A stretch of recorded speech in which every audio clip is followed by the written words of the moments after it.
We are live. We are live. Welcome to College Football's Peek Around the Corner with your host, Greg Pflugar. We cover everything in college football because we love everything in college football. And if you do as well, please subscribe to our channel. Smash the like button if you like our content.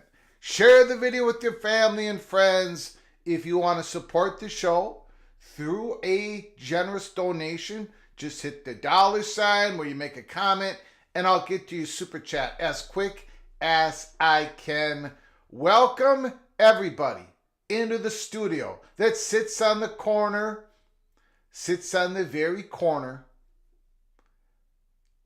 very corner inside the PATC city, which we haven't named yet, by the way. We got to come up with a name. That sits on the very corner of Keith Jackson Parkway and Kurt Gowdy Avenue. Do not be afraid.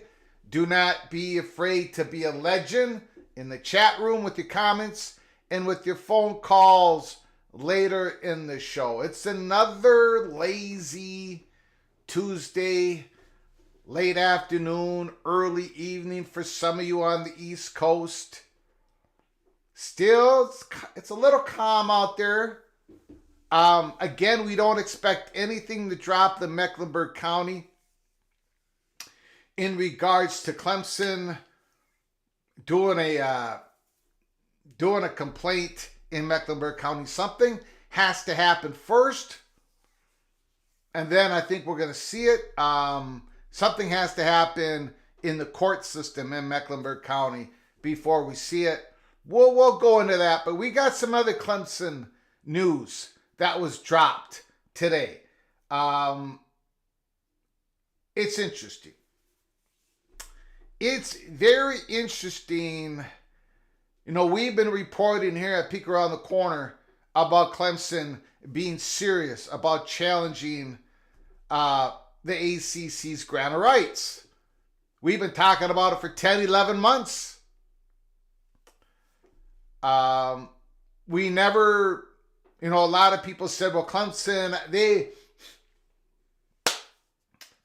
must have got some bad news because they haven't filed yet.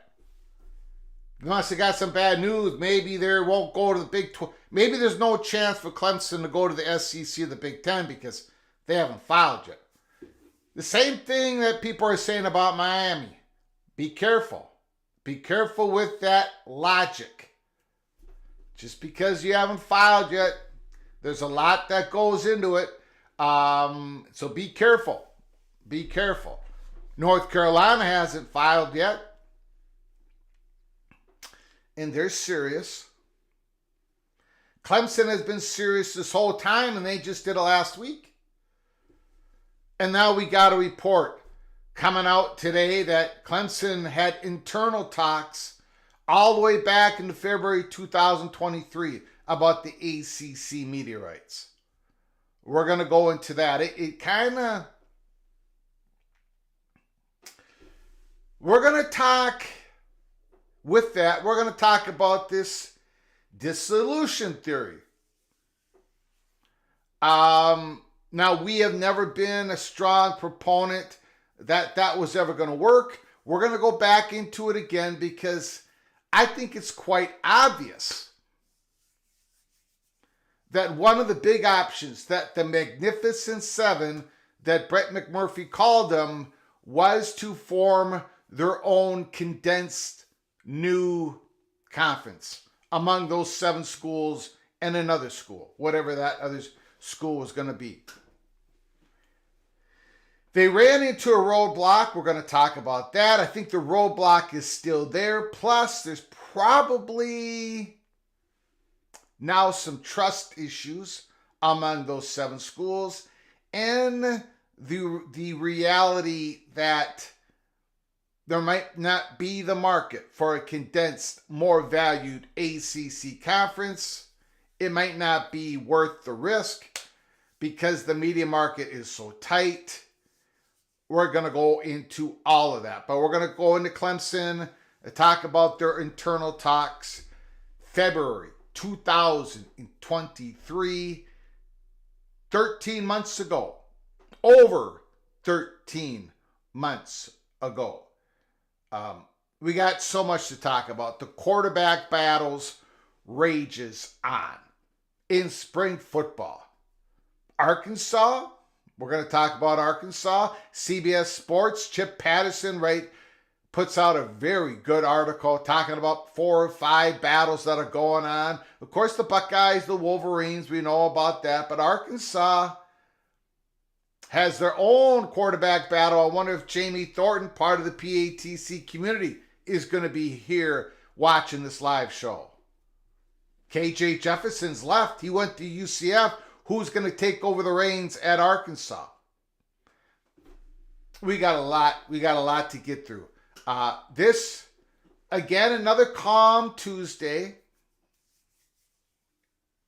We know that Clemson had a Board of Trustees meetings about compensation for the women's college basketball coach, whoever they're going to be, the new one. I don't think any other news was made later in that session. We're not quite sure, but we don't think any news other than compensation for the new basketball coach was made. Now we're looking for a possible ruling in Mecklenburg County, Florida State versus the ACC, dismissal, stay, and then, of course, we're looking for Thursday, March 28th, North Carolina Board of Trustees meeting that we're going to be covering live when it starts here at Peek Around the Corner, 9 o'clock Eastern, 8 o'clock Central. We're going to be popping that live. We're going to be watching it, see what happens. See what happens. March 28th, that's Thursday. Now, first of all, let me thank everybody who's come on in. I do want to give out our PATC, the Little General, and my condolences to the victims, to the innocent victims and the families, the loved ones of those who are missing, who are perished from the incident in Baltimore, Maryland on the bridge. Just a travesty. Those people who went on that bridge to do work on that bridge were expecting just to go to work and come back home to their loved ones. And some of them, unfortunately, are lost to us. So our condolences to the families, to the loved ones of those who perished and who are missing at this hour. I leave every live show and every episode saying, please, please, you all take care of each other. And if you are in that area, if there's any way to donate to those families once that becomes appropriate, I think it'd be a good thing for everybody to take care of those people who lost their loved ones in that incredible tragedy that happened in Baltimore, Maryland. Okay, so I want to thank everybody who's come on in. Hummus Hero, James Foster, Jim Reese, The Walking Geek, Minnesota Seminoles, Kyle Visser, Don in Kansas, Derek Marie, Jago Blue, David's here, A-Mac, Jared Jones. We're going to be talking about the Buckeyes. Quarterback battle rages on. Maybe not for QB1, for QB2, QB3. Somebody is going in the portal. Some Ohio State Buckeye quarterback is going in the portal. It has to. You can't keep all 5 of those cats. No way, no how. David Hackett is in the house. And you wouldn't want to, Mr. Jared Jones. You would not want to. R. Webb, J.D. Turtle, give me some football, Godfather. I'm going to do the best I can. Caleb Ramirez, Bill G., Randy Taylor, Coy, Patrick is in the house. Matt Neeson, Taylor Mott, go Pokes. Adam, Mr. Monkey says, Lee Austin Jr., Ryan Brooks. Ryan Brooks is in the house. Immaculate, Buckshot Kid. Jim Reese, nobody in particular. Been gone for a while. What is new?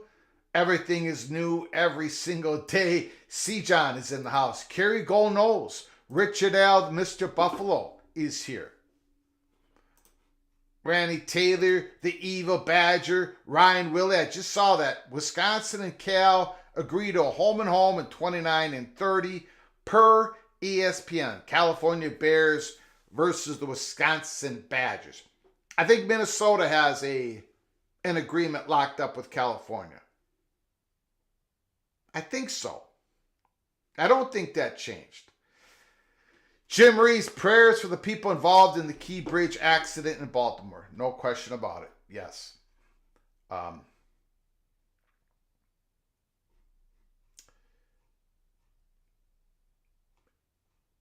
Forty Canes is here. The architect, Joel Hill II. Mr. Tungate, Rob Ellen. Let's go Tigers. Chad Bracy, King Spleen, Swivel Head City. No question about that. Okay, so we got a lot to get to here. Now, let's start with this. The University of Washington is finalizing a 6-year deal to hire Pat Shun, the athletic director at rival Washington State.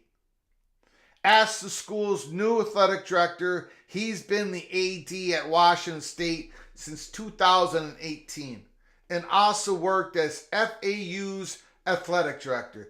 My goodness. Now there is some.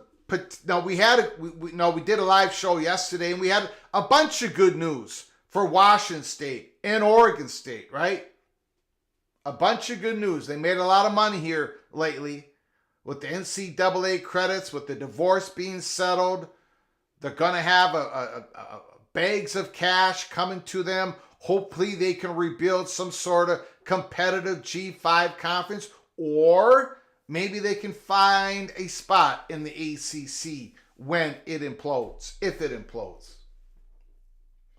But today was not good news for Washington State. They lose their athletic director. They lose their athletic director to Washington. Unbelievable. And now, this a very good hire by Washington. Pat Chun's been very successful. He worked at Ohio State, I don't know for how many years. I don't have a clue, but he was there for quite a while. So Pat Chun knows the Big Ten. He's coming in. Washington, just another kick in the shin for the Cougars. So that broke today. Big 12 Commissioner Brett Yormark, after 16 months of working closely with the NFL to turn it into reality, it's time to find out where the Conference Pro Days just might be the future. The Big 12 Pro Days is here this week. A lot of, I think it's Frisco, Texas, right? I think that's where it's being held. You're part of the Big 12, you're a football player, you can go and everybody can go and you get as much exposure as possible. We'll see if it works.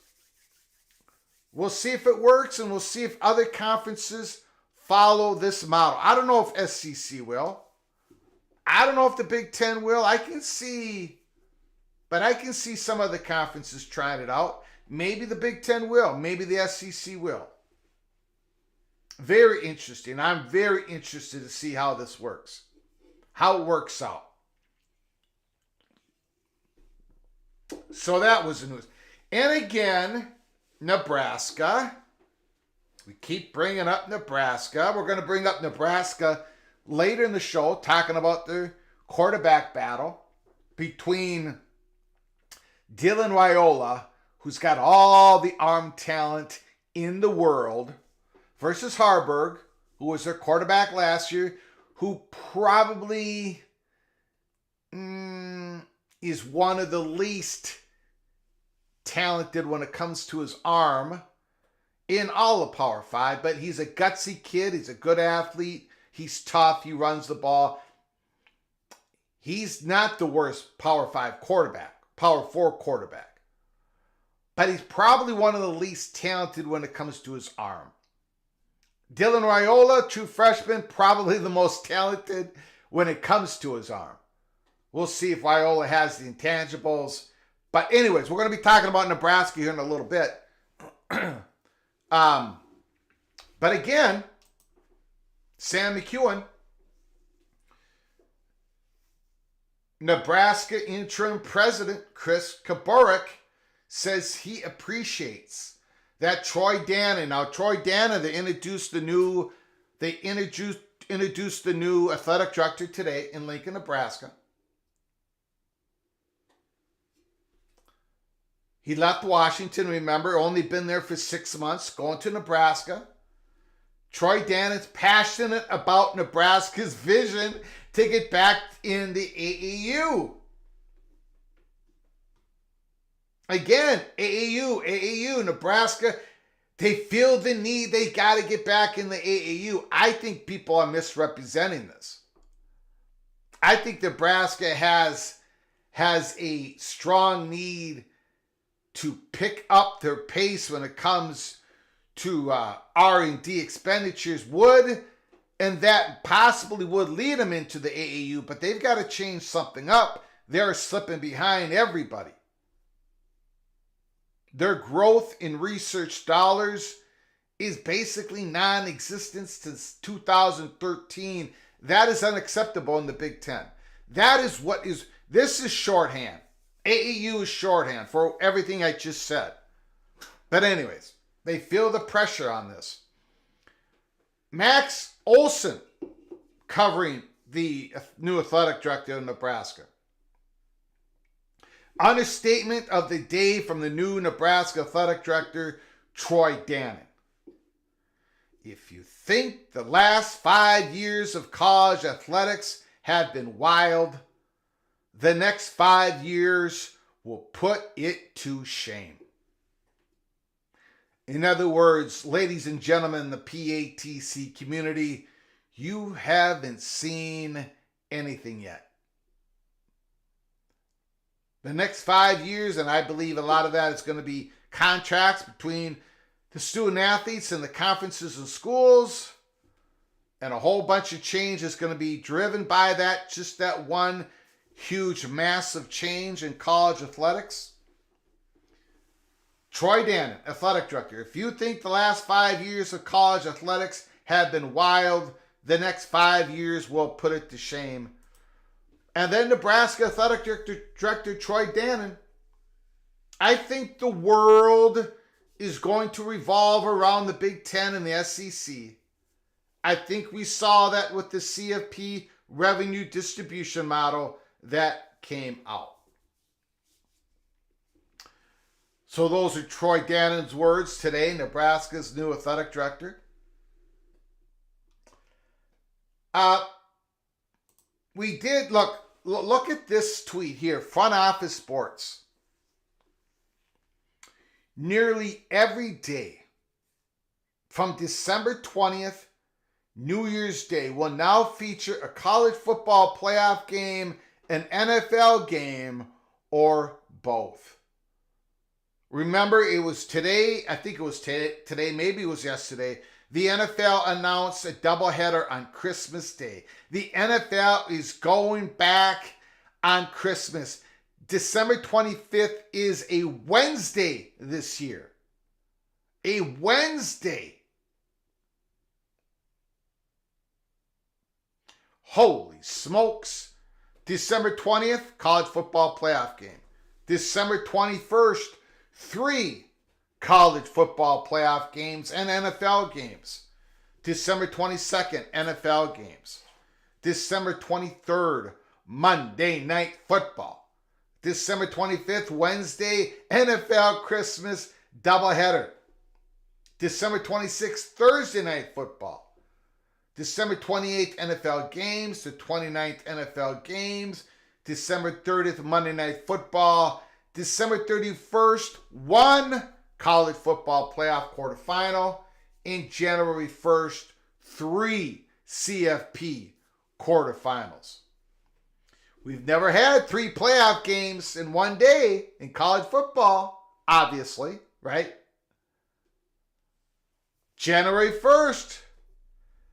And I'm guessing we're still going to have some other bowl games on that day. But anyways, that's going to be quarterfinal games, final 8 teams, 1 on that December 31st, 3 of them on January 1st. Very, very. Anyways, that's a packed schedule. Casano. Now, again, I don't want to be his reporting in the Pac-12 situation, Pac-12 versus Big 12. It was, at times, it was pretty hard to watch, to be honest with you.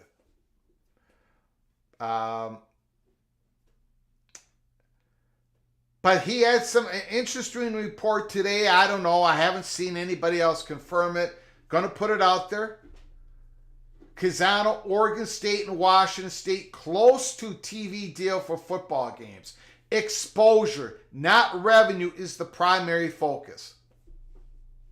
Exposure was the primary focus when Brett Yormark took the deal on October 30th, 2022, and a whole lot of people said he left money on the table, should have gotten a better deal. The Pac-12 is going to get a whole lot better deal. Casano was one of them.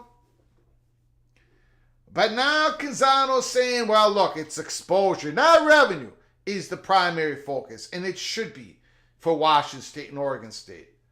They're getting some money in the divorce settlement. They've got some money, some cushion, a little bit of cushion. And but they cannot disappear. They cannot disappear for the next 2 seasons as there are quasi-independent football programs. John Canzano, Oregon State and Washington State are putting the final touches on a television deal involving the broadcast of their 2024 home football games. The Beavers have 7 home games next season, and the Cougars have 6. The 2 Pac-12 conference schools bundle them together in a 13-game offering. The CW network is believed to be the primary broadcast partner. The network was in extended talks with the Pac-12 as recently as a week ago, per sources. Officials at Oregon State, Washington State did not return messages seeking a comment. However, several insiders told me the 2 schools were focused on partnering with a linear provider. Last time they were focusing on a streaming provider. The goal was a broader reach with exposure than what we previously had on the Pac-12 network, one source told me.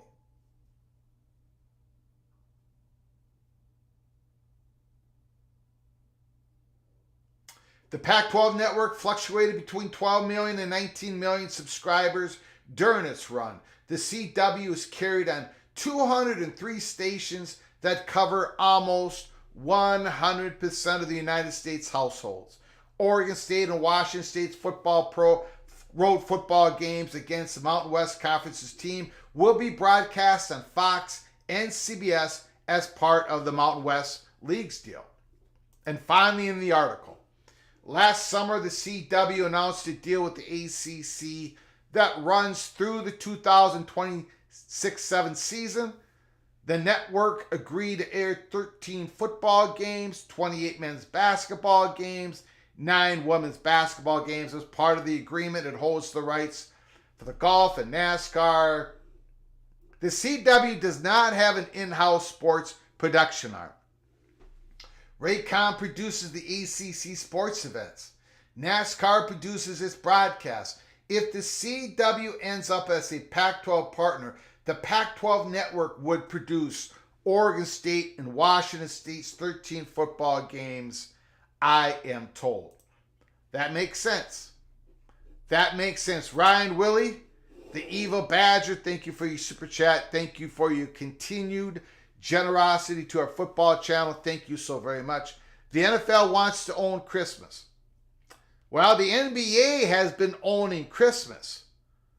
The NBA has been putting on 4 or 5 games. At least 4 games every Christmas. They've been doing that for years. The NFL is encroaching on everybody. The NFL is encroaching on everybody's turf. Cloak and dagger. Cloak and dagger. Thank you for the super chat. I do appreciate it. So anyways, that's Canzano's reporting. The CW. We'll wait to see if there's other reports that confirm Canzano's reporting of that situation. The CW would be I think it would be a good play by Washington State and Oregon State. Linear network for the next 2 years and possibly build something with the CW for when they build that new G5 conference. Or there's always that chance that Washington State and Oregon State are going to get into that ACC if the ACC implodes. We'll find that out. But speaking of the ACC, I got to pour a little bit more Coke Zero cherry, of course, in my Cloak and Dagger mug. I saw that we had a handful of orders for a Cloak and Dagger mug. You can get those at the link provided in the description. I'm finally putting that back in the description box. Go check it out. There's hats and t-shirts, and we're going to be providing new merchandise before the next football season. So, Matt Baker, the great Matt Baker, Tampa Bay Times, puts out a tweet, puts out an article, a little bit of an update on Clemson.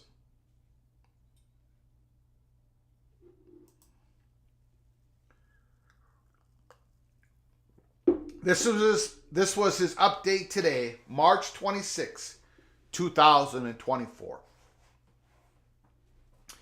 While the Florida State's lawsuit against the ACC played out publicly, discussion around Clemson's litigation was quieter, but it was there. Okay? The chatter was loud behind the curtain. That's why I kept talking about it. According to the ACC, Clemson authorized the filing of litigation against the conference as early as 2023. Now remember, if you go in and I can go into it, I can go in it later if you want me to. I can pop it up later. But in that filing, the ACC said a lot of things. You know, one of them, they said that we were in discussions with Clemson to find a business solution because Clemson had questions. They wanted to talk about their membership in the conference. And Clemson wanted confidentiality in return. Clemson wanted confidentiality and protection to not to get sued from the ACC. This is part of the ACC's filing. And I got a feeling that the Clemson is going to be making some comments about this when they file a motion back in Mecklenburg County against the ACC. We're waiting on that. Something has to happen before that happens. And I've been told by multiple lawyers that something has to happen in Mecklenburg County, a filing, a serving, and then Clemson will be open to do what they're about to do. So again, I did not expect it to happen yesterday. I don't expect it to happen today, but been told soon. So this week, no question about that. Anyways, so according to the ACC, Clemson authorized the filing of litigation against the conference as early as 2023.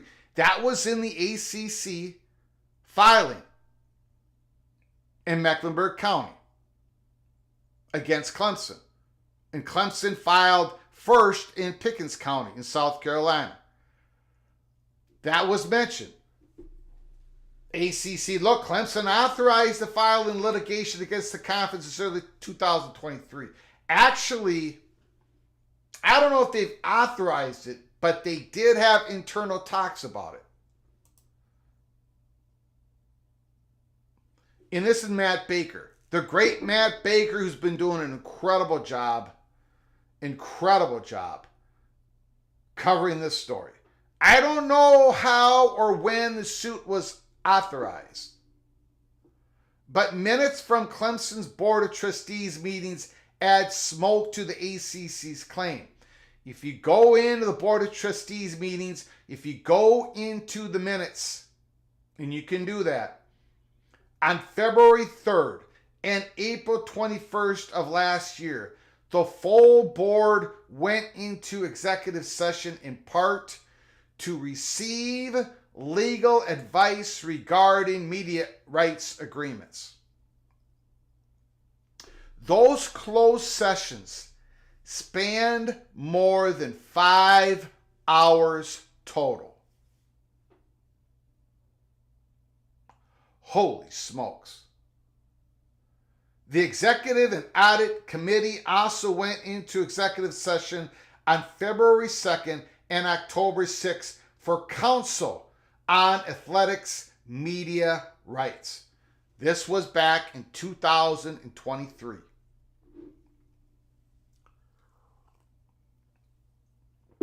The minutes do not specify which agreements were discussed, but they all say no votes or action were taken during the closed session. So, again, Matt Baker starts here on this screen saying, I don't yet know how or when the suit was authorized. The ACC says Clemson gave themselves authorization to do it early 2023. You know, the ACC was watching what Clemson was doing. The ACC knew what was in those minutes, right? Right? They knew the subjects that Clemson's talking about. They knew what Clemson was talking about back then. They had it ready to file. They were ready.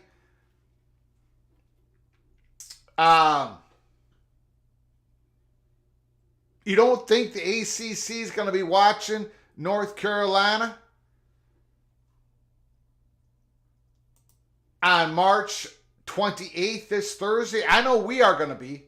We're going to be having it live. You don't think the ACC, they knew the minutes on Clemson's meeting back in February 2nd of 2023. They were that aware of what was happening, even back then. And I want to show you guys something else here. First of all, before I do that, hold on. I'm getting ahead of myself.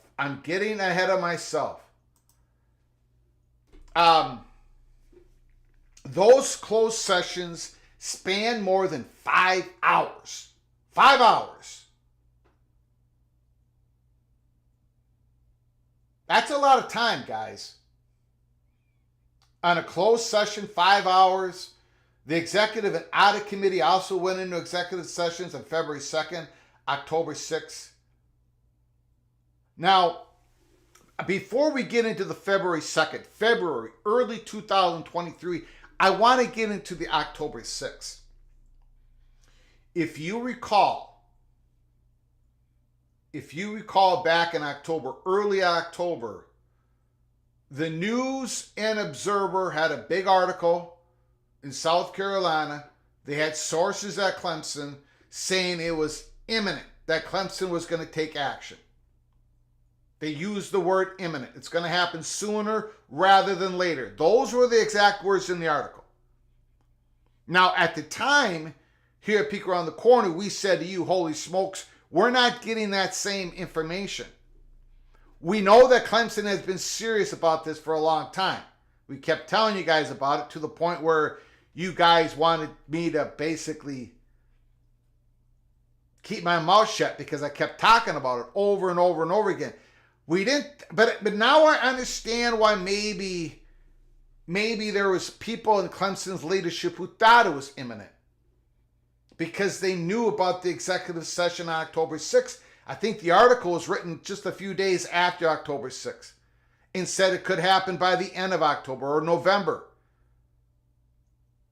So now I understand why the News and Observer in South Carolina, sources were telling them that this could be imminent. Okay, now I want to go back to February 2nd. February 2nd, 2023. The full board went into executive session to receive legal advice regarding media rights agreement. That media rights agreement, and I believe what that's about is the media rights agreement, not the grant of rights, but the media rights agreement between ACC and ESPN, which is the main focus of Clemson's filing in Pickens County. They said there's something in there in plain language that basically says the ACC granted rights because of that media agreement between the ACC and the media partner is limited in scope, and that Clemson, if they decide to leave the conference, give their notice of withdrawal, they should be able to take their media rights with them.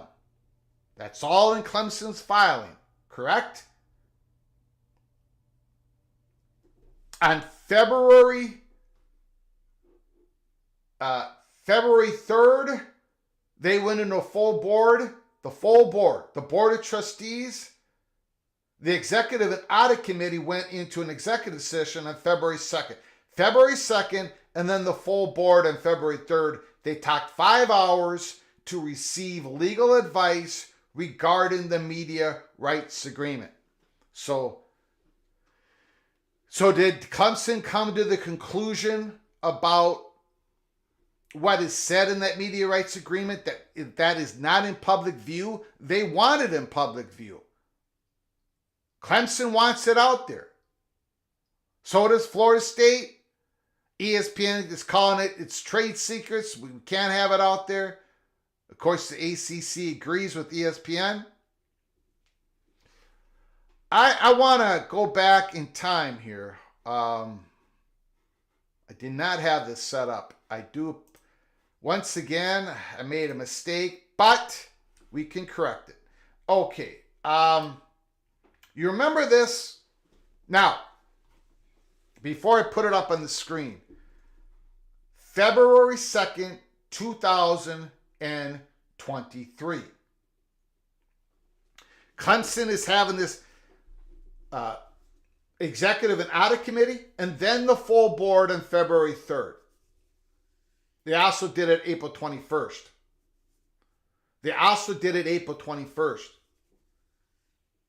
4/21/2023. Then, what happened a month after April 21, 2023?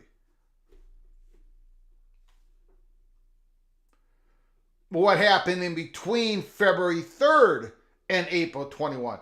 But what was put out in public a month after April 21, 2023? What was put out there in the middle of May? First, Ross Dellinger, before the ACC meetings, reported that there is 7 schools meeting in secret, in subgroups, but those 7 together to analyze the Gore and the media rights agreement. And then Brett McMurphy, early that afternoon, May 15th, 2023, Clemson, Florida State, Miami, North Carolina State, Virginia, and Virginia Tech are the Magnificent Seven. ACC school sources told Action Network headquarters. These schools, Ross Dellinger reported, had met in past several months, with lawyers examining grantor rights to determine just how unbreakable it is. The ACC deal runs through 2036.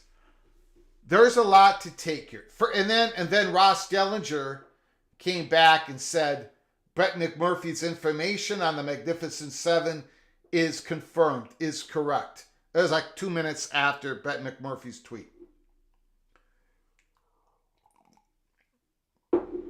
Now, if you want a little project, if the PATC wants a little bit of homework to do tonight,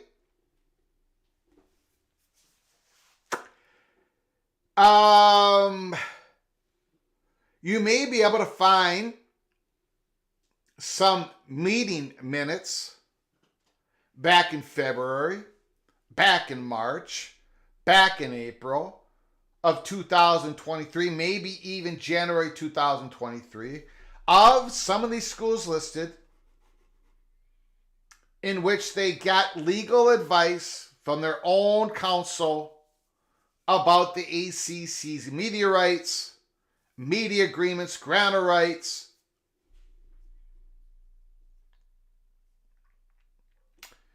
And we know that those 7 schools were meeting for past several months. Now we know that Clemson had a meeting in February 3rd, the full board, February 2nd for part of their subcommittees about the media rights agreement, the ACC. Clemson is focused on the media rights agreement between the ACC and ESPN. And I think if we look hard enough, I think maybe we'll find some minutes and some meetings that had to be published because of the public laws, the bylaws, the governing bylaws of these institutions. They have to put it out in meeting minutes eventually. And we'll probably see some other schools listed there that had the same type of meetings that Clemson had. Now, going back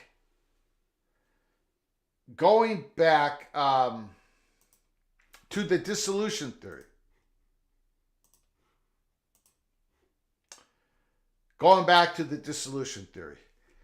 I don't doubt it for a moment that was one of the major options. There's no question that that's what these 7 schools talked about.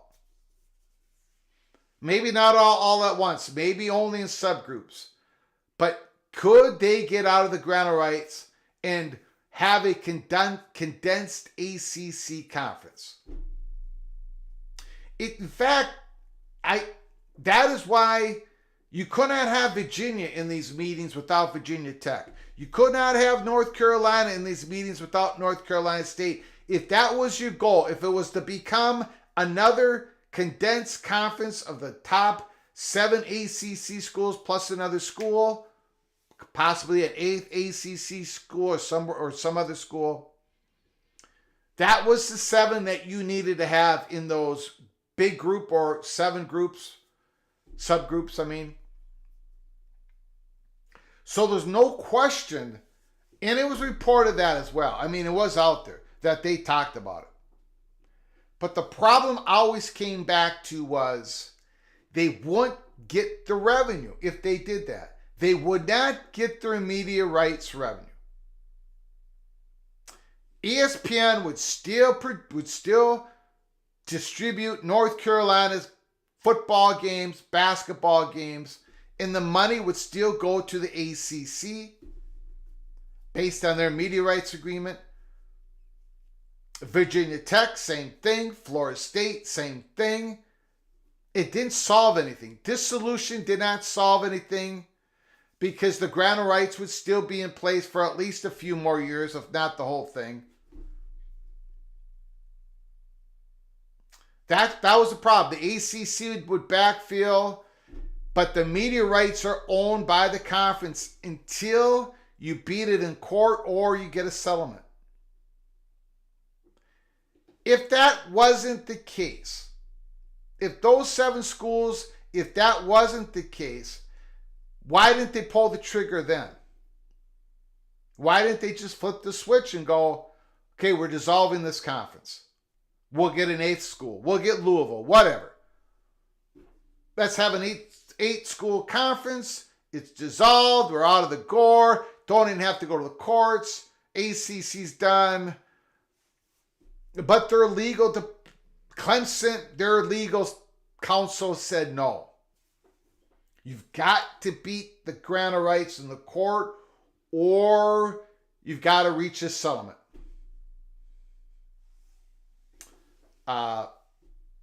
Now, again, I know a lot of people are still believers in the dissolution theory, and that's okay. Let me know in the chat how wrong I got it once again, or give us a phone call at 763-260-1333. But even if you were a believer of the dissolution theory, could they potentially pull that off today? I think there's too much. I think there's too much distrust now. I don't think there is an avenue to do that, but if you do believe, I gotta think that maybe it's harder to believe in that if you were a believer at all, because there's too many. Those 7 are not unified completely unified anymore. Obviously, that's obvious to everybody. So, but anyways, I just wanted to bring that up. Matt Baker's reporting the minutes of Clemson closed session. It's out there. Go to the Board of Trustees website. 5 hours. They were talking about it. February 2nd, February 3rd, April 21st. All these months, they were having these subgroup meetings with the other Magnificent Seven schools. It gets reported in May. Nothing happens. It comes out in the open. There's a lot of hard feelings in the ACC. Florida State, they're going to pull the trigger. We were told that they were going to do in the first quarter 2024. They did it December 22nd, 2023. Clemson finally does it in March, middle of March. Interesting to go back in time and see how it all lined up. No, and that is the reason why we were receiving so much chatter about Clemson. But we did not know about the February 3rd closed door 5-hour meeting about media rights. That one we did not know. We did not know about that one. But we do know about the March 28th, North Carolina. This Thursday morning, we're going to be carrying it live. So if you are waking up Thursday morning, pop on, peek around the corner. We're going to be covering the Board of Trustees meeting in North Carolina, March 28th. Now, before I get to your comments on anything you want to talk college football, we're going to talk college football. The college quarterback battles. College football quarterback battles. Chip Patterson, Michigan, Ohio State, USC among intriguing competitions. Arkansas is in there. Jamie Thornton, I see you in the chat. We're going to be talking about Arkansas quarterback battle. College football spring practices are in full swing. While the schedule is staggered around spring breaks and different scrimmages, dates on the schedule, the end of March is when we really start to focus on the big question marks for the top teams in the sport. No spring practice storyline draws more intrigue than quarterback battles as we prepare for the 2024 season. There are some teams poised to be contenders that have yet to settle on their starter at the most important position. Let's get to it. Michigan.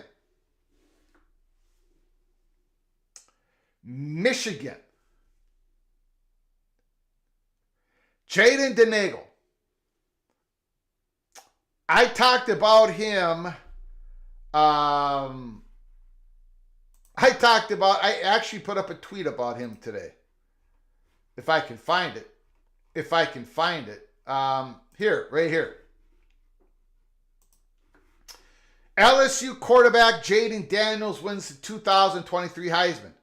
UNLV transfer quarterback Jaden Maava. Jaden Maava. UNLV transfer quarterback Jaden Maava. Given Miller Moss a battle for quarterback one at USC. Jaden Denagel's stock is rising in Michigan's 4 to 5 man battle for quarterback one. Name your son Jaden if you want him to become the top level college football quarterback. The Jadens are on fire. Seriously, let's get back to the article. The first spring practices of the post-Jim Harbaugh era includes a spotlight on first-year coach Sherrone Moore and his plans to handle the quarterback position. The Michigan Wolverines, your national champions. There is a 4-5 man battle for QB1.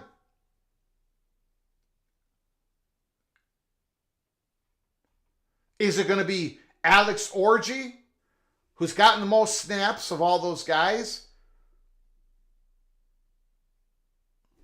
Could it be Davis Warren, who's got a lot of skill, hasn't played a lot? Did not even play a lot in high school. Jack Tuttle, who's been around forever. I think he just got his 6 years. Another Jaden Davis, young cat who's in the quarterback room. Michigan has yet to settle on QB1. What about Ohio State? QB2. Because Will Howard is probably going to get the job. Right? Since the disappointing end of the 2023 season, Ryan Day brought in a veteran transfer with high-level starting experience, a blue-chip early enrollee, Air Nolan. Early enrollee. Big-time Air Nolan. Big time. Same thing with Julian Sayin. And landed a commitment from a 5-star freshman, Sayin, who is technically a transfer even though he barely had a cup of coffee with Alabama. Howard, Sayin, Nolan have dominated the headlines around a Buckeyes team that's as star-studded as they come. Complete with the addition of Chip Kelly as offensive coordinator. But this Ohio State staff has to figure out how the pieces are going to fit together in a 5-man quarterback room. Michigan, 5-man quarterback room. Ohio State, 5-man quarterback room. Where every one of them was a blue chip prospect coming out of high school. While Day wants to encourage competition throughout the spring, there's an assumption that Howard doesn't choose Ohio State over the other suitors without some confidence he can be the starter. You got to believe he's going to be the starter. But man, who's going to be quarterback 2 and who's going to be entering the portal? Now this next one is interesting. From Mr. Patterson, CBS Sports. I don't think there's a battle here at all. It's got to be Dylan Gabriel.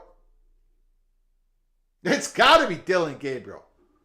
I know Dante Moore is the greatest thing since sliced cheese. But come on, it's got to be Dylan Gabriel, correct? After saying goodbye to 2 prolific years with Bo Nix, Oregon went right back to the portal.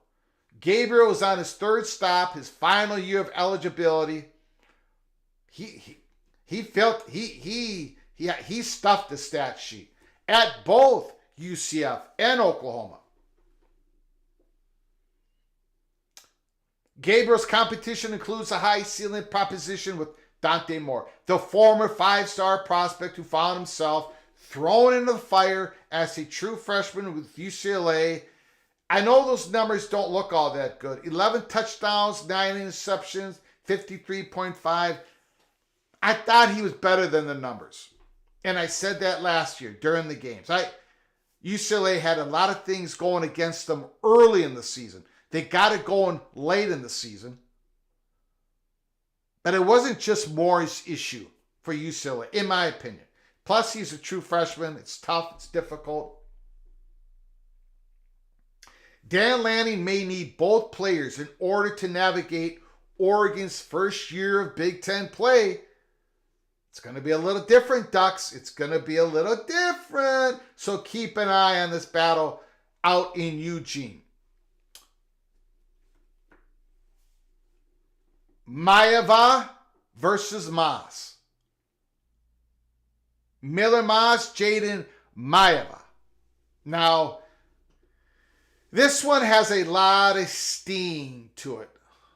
This battle, now I've been saying throughout so far, January, February, early March, anytime to talk about USC, and I had the question in the chat. I said, yeah, Miller Moss is going to be the quarterback. But Jaden Maeva is making people's heads turn already at University of Southern California. A record-setting 6-touchdown performance in USC's Holiday Bowl win over Louisville seemingly answered the biggest question of the post-Caleb Williams era. but Moss may not have the starting job as locked up as some had assumed, and that includes me. Lincoln Riley's decision to bring in Maeva from UNLV provides real intrigue to USC's spring practice. Maeva was thrust into the starting role for the Running Rebels early in the season due to injury and never gave the job back, throwing for 3,085 yards, 17 touchdowns. And if you watch the tape, if you watch the UNL Running Rebels tape, if you watch, go watch Vanderbilt versus UNLV 2023. Go put it up on YouTube. Vanderbilt versus UNLV. Maeva was getting pressured, rolling out, getting hit, making throws, getting back up off the ground, making more throws, running for first down. Riley told reporters this week he believes there's two starter-level players in the quarterback room, referencing Moss and Maeva. And the Trojans will have the next several weeks to figure out which one emerges as the favorite to start week one. Unlike fellow Big Ten foes, Ohio State and Oregon, there's no major experience edge. In other words, Dylan Gabriel of Oregon has a big experience edge over Dante Moore. Will Howard has the big experience edge over the other quarterbacks in the Buckeyes quarterback room. But Moss has spent more time in the system, USC system, Lincoln Riley, but Maeva has taken the more significant live snaps in his college football career. Maeva has taken live bullets. Very interesting to see what the USC fans in the chat room think who's going to win that quarterback job.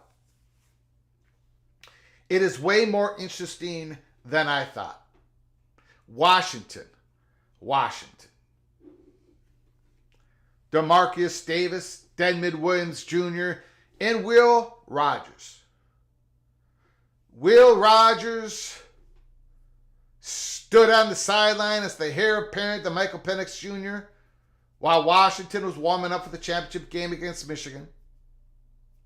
The former Mississippi State quarterback, Will Rogers, was as productive as they come during his time with the Bulldogs. And joining the team early showed look, I'm going to say something here. I think Will Rogers is a very, very good quarterback. I think he was like the sixth best one in the SEC last year. And he's tough. He's a tough kid. He went to Washington. Kalen DeBoer wanted him to go to Washington. But then Kalen DeBoer took the Alabama job and Rodgers transferred, went in the portal. But then he came back to Washington. I got to believe it's going to be Will Rogers. And I think he's going to, Jed Fish did a real good job with Fafita. I think he's going to do a good job with Will Rogers. This is Will Rogers' last year of eligibility. I think he's going to have a good year. I think he's going to. I think Washington has another good quarterback for 2024. Nebraska. Harburg versus the man, the myth, the legend, the true freshman, Dylan Raiola. Dylan Raiola, who committed and decommitted and transferred to 3 or 4 different high schools, did the same thing in college, bounced around, but finally settled on Nebraska. I love the kid's arm. Go watch high school tape. Go watch a huddle tape of Dylan Raiola. His arm, without question, is at the highest elite level. Now, Does he have the intangibles? Does he have the maturity? Does he have the footwork? His footwork is kind of like Quinn Ewers when he joined college football with the Texas Longhorns. His footwork was all over the place. But I don't know how you can sit. You got to play Raiola, because if you don't play Raiola as a true freshman, he's going to leave. He's going to leave Nebraska if you don't play him. One of the biggest offseason wins for Nebraska in quite some time was the late flip of Georgia commit and five-star quarterback Dylan Raiola just days before the early signing period opened in December 2023. The 6'3", 220-pound Raiola is Nebraska's royalty as the son of former All-American offensive lineman Dominic Raiola, who's the offensive lines coach. Harburg is the remaining quarterback for the Nebraska after Sims and Purdy transferred. Harbaugh had the most success of the three in 2023, but that was a low bar to clear. He was the team's leading rusher. Nebraska, they need to settle on an RB1, and whoever that is, give that person the rock. Nebraska's, I'm not going to go down that rabbit hole, but they've had many problems at Lincoln. One of their biggest problems is their running back room. One guy would play 1 week, the next guy would play another week. Nobody knew their roles. Under Scott Frost, it was just turnstile. Nobody could get lathered up under Scott Frost. The quarterback would take a beating. There was too many called quarterback run plays under Scott Frost. Matt Rule, there was a better job last year, but Harburg still had to run the ball a lot. That has to change. 49% completion rate. He's not that talented. His arm is not that talented. It's got to be Raiola. They've got to. Both scenarios bring an immense amount of urgency to Nebraska spring ball sessions. Keep an eye on Nebraska. Keep an eye on Raiola. The reports coming out of Lincoln. Can he play? Can he help Nebraska to the first bowl game in 7-8 years as a true freshman? Arkansas. Taylor Green, we talked about him when we rated the Big 12 quarterbacks on a live show a couple months ago. While the players involved carry some interest, the undeniable draw to the Arkansas quarterback competition is the presence of Bobby Petrino as offensive coordinator. Green arrives from Boise State, and he looked pretty good to me. He led the Broncos to the Mountain West title in 2023, and the Broncos were not supposed to win the Mountain West title 4 or 5 weeks out from the end of the season. But then Taylor Green got the play, got the snap. Suddenly, Boise State was beating everybody. He totaled 44 touchdowns, 25 passing, 19 rushing. He also threw 15 interceptions. You can't do that in the SEC. You cannot do that in the SEC for the Arkansas Razorbacks. But he's got promise. Jacoby Criswell has been in the program backing up KJ Jefferson. He transferred from North Carolina last season. He's had a year, but then again, Bobby Petrino is a new offensive coordinator. They also had redshirt freshman Malachi Singleton, the former 4-star dual threat prospect out of Georgia. 3 quarterbacks with interesting skill sets and one of the most well-respected offensive minds settling into a new role. All while Coach Sam Pittman faces real job pressure to keep the Razorbacks competitive in the SEC. This is the quarterback battle where we are low on certainty and high on intrigue, high on importance, which in college football is sometimes the best place to be. So those are the quarterback battles that are going on in spring football. I love spring football. We cover everything in college football here at Peek Around the Corner. We are going to be starting to do some watch parties, spring football watch parties. We'll know by the end of the week. I'll put out a schedule letting you know what spring games we're going to be covering live here at college football's Peek Around the Corner. So give me your thoughts. Quarterback battles, what did we miss? What did we not see? Kerry Gold knows I'd like to see Georgia Tech and Clemson join Florida State as traveling partners to the Big Ten.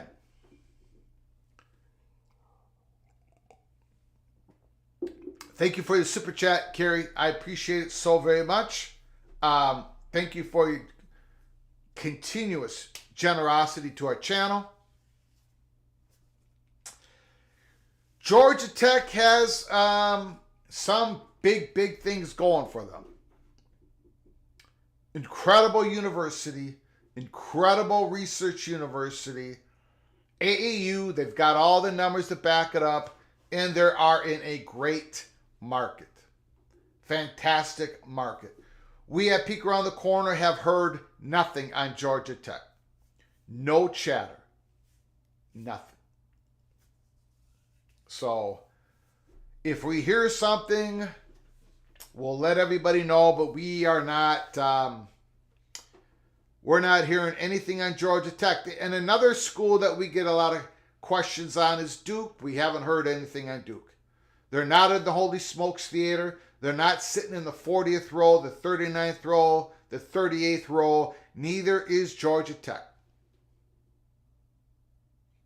Georgia Tech was not part of the Magnificent Seven, for example. Neither was Duke. But Georgia Tech is a public institution, AAU, big market, and they were not included in the Magnificent Seven, which is kind of interesting. I know one big negative part about Georgia Tech is that they're number 2 in their market, and they're a number 2 with a wide gap between themselves and Georgia. Georgia Tech's got a lot of good things going for them, but it's been complete silence as far as here at Peek Around the Corner when it comes to the rambling wreck of Georgia Tech. Thank you so much for your super chat, Kerry. Once again, I appreciate it. Here's to Miami accepting the Big 12 offer. Kerry Gold knows, I guess Florida State fan wants Miami not to be in the Big Ten, not to be in the SEC. Think the odds favor Miami to find a spot in the Power 2. And I recognize that if the ACC implodes, the odds favor Miami to find their way in the Power 2. And I understand here March 26th that I'm in the minority on that, but I'm fine with that. I'm fine with that because we've heard a lot of the chatter. Look, even Pete Thamel said in his last College Game Day podcast, he quickly said it. I caught it because we're hearing the same thing. Pete Thamel said the Miami chatter is picking up. He quickly said it. Then he dropped it. But anyway, I'll just leave it at that. I'll leave it at that.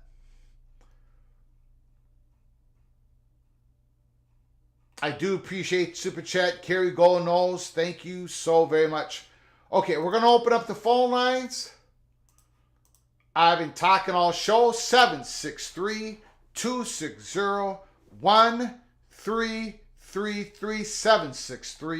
763-260-1333. We've been covering a whole lot of stuff today. Big 12 Pro Day. Is that going to work? Is that going to give more exposure to those football players? Big 12, more exposure to the Big 12. Pat Chun leaves Washington State to go to rival Washington Huskies as their new athletic director. Nebraska introduces their new athletic director, Troy Dannon. I think the world is going to revolve around the Big Ten and the SEC. I think we saw that with the CFP revenue distribution model that came out. Then the big story, Baker. Matt Baker, the great Matt Baker from the Tampa Bay Times. While Florida State lawsuit against the ACC played out publicly, discussion around Clemson's litigation was quieter. According to the ACC, Clemson authorized the filing of litigation against the conference as early as 2023. Now, to give ACC the space here, they did say as early as 2023. The ACC did not, in their filing in Mecklenburg County against Clemson, they did not say that definitely they filed litigation against the conference in early 2023, as early as 2023. Now, Matt Baker reports he doesn't know when the suit was authorized, but minutes from Clemson Board of Trustees meetings add smoke to the ACC's claim. Go on the Clemson Board of Trustees. Go to the meeting minutes on February 3rd and April 21st of 2023. And you can see that they had meetings about receiving legal advice regarding the media rights agreement. Those closed sessions spanned more than 5 hours total. They had meetings on February 6th, October 6th, February 3rd, April 21st. And then that meeting on April 21st, 1 month later, we get the report out of Brett McMurphy. Clemson, Florida State, Miami, North Carolina State, Virginia, and Virginia Tech are the Magnificent Seven. They were meeting in the past several months. Those months, of course, Clemson was doing their own internal meetings, getting their own legal advice from their own legal counsel about the media rights agreement between Clemson and the ACC. We also talked about Washington State and Oregon State. Looks like they might be on the CW for the football games. 13 home games next year. 6 Oregon State, 7 Washington State, 13 football games, and the CW looks to be their primary rights holder. I don't think they're going to cover all the games, but they're going to cover the big ones. It looks like that, according to Kazano. We haven't seen any other reporting on that. We're waiting for more confirmation. Phone lines are open. 763-260-1333. Again, it's a lazy Tuesday, early evening, March 26th. Still waiting for some big bombs to drop later this week.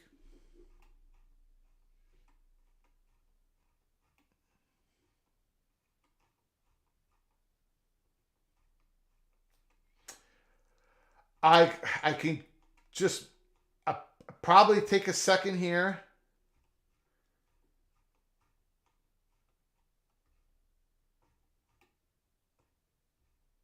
I'm going to take a second here and check something real quick. Hold on.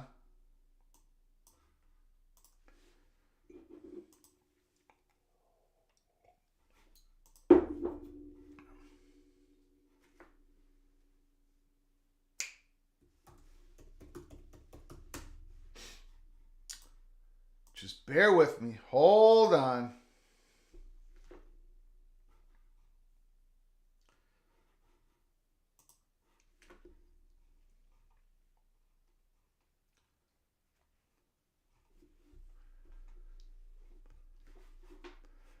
Okay, I'm going to get out of that.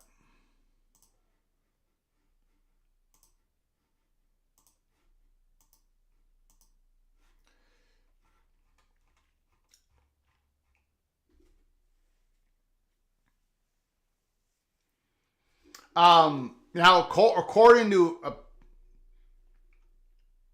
a few people that I've talked with, other people have confirmed it.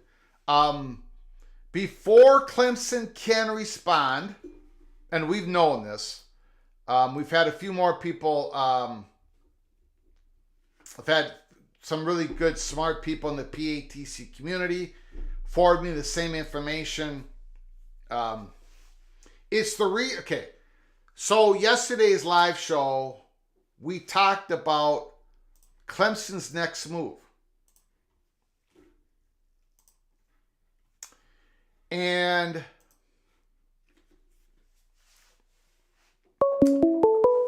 I'll get to you in a second. Call from JD. JD, the floor is yours. How you doing, sir? Fine, sir. How about yourself? Doing good. Doing good. Just waiting on some action. Do you mind if I finish what I was about to say? I'll go right ahead. I'm, Okay. I'm actually just joining your show. I had a question to ask you, but go ahead. Got it. We mentioned on the live show yesterday that Clemson's next move will be soon. We were told by certain people who'd been giving us good information throughout this whole ordeal with Clemson that they will be filing something in Mecklenburg County, and it's going to happen soon. Yesterday, we knew it wasn't going to happen yesterday.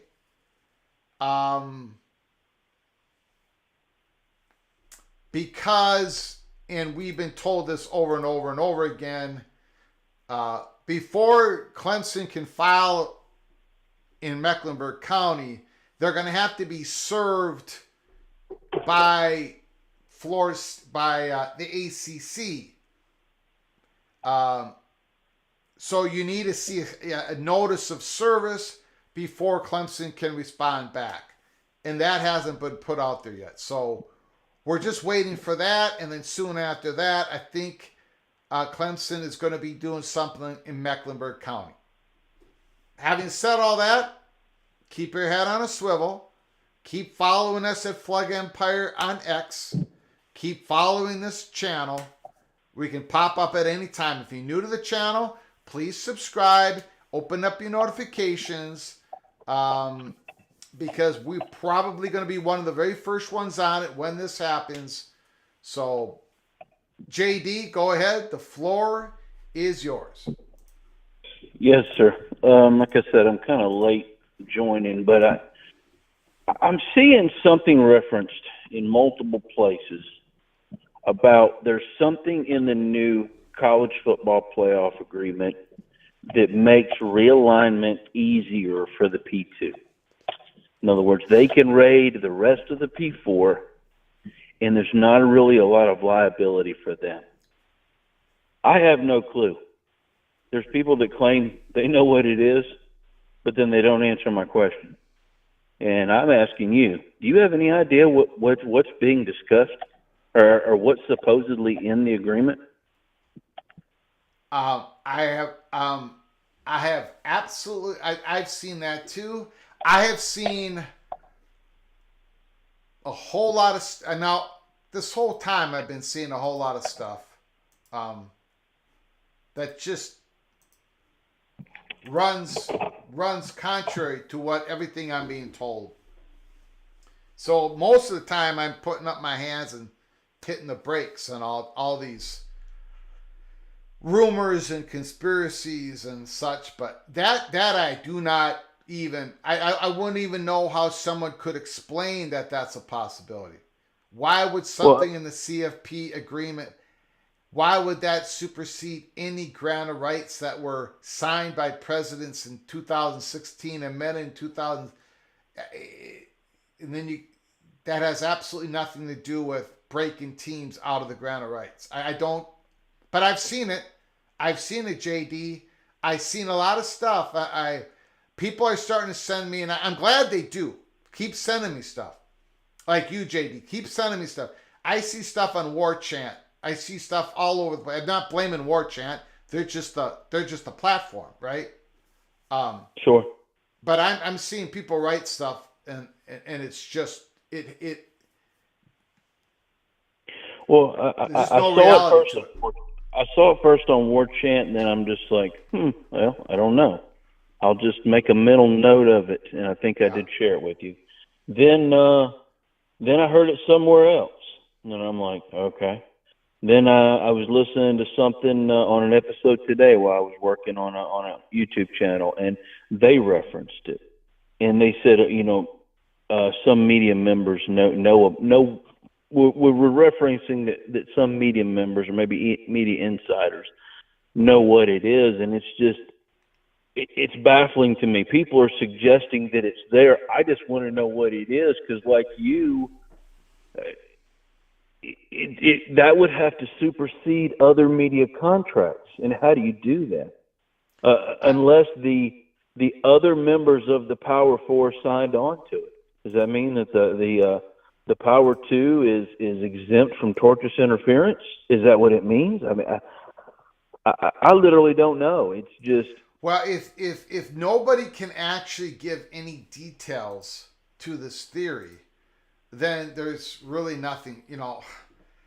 I mean, well, why I'm wouldn't not. anybody? Why if someone actually really believed that and really got information about that, why wouldn't they talk about it in detail? Well, the only thing that really I say the only thing. There's people that back in 2021 knew about the ESPN option, but we didn't know. There's people that knew about other things and even talked about it on message boards that we've just found out in 2024. So I'm not saying that it's not there. What I'm saying is they're just not telling us what it is, but they're giving us, well, let me rephrase that, potentially. Okay, because I don't know that it's real either. It could be the magic pill that doesn't really exist, because we don't know. But it's fascinating to me because that concept is gaining traction and I can't get an answer. And you have media contacts, and that's the reason I'm asking you so that you can Yeah. ask around if you want to ask around. But it's just gaining some traction, and I don't know. It stumped me because there were people that were talking about realignment a few years ago, and they said the key is getting the biggest obstacle. Obviously, you had to get the Pac-12 and Big 12 situation worked out. You had to get some of these other things worked out, but they said really the big domino was with the 2026 playoff extension. They said that was the big domino. Well, I'm like, well, how does that really factor into realignment? And then now that it's done, they're almost like doing a celebration lap, and I'm like, I still don't get it. There's something in that contract they're claiming, and the people that are doing the victory lap, they have inside media connections. So I'm not saying it's not there. I just can't fathom what it is. Yeah, So well, if somebody is brave enough to get out the details on that, actually spell it out, forward it to me.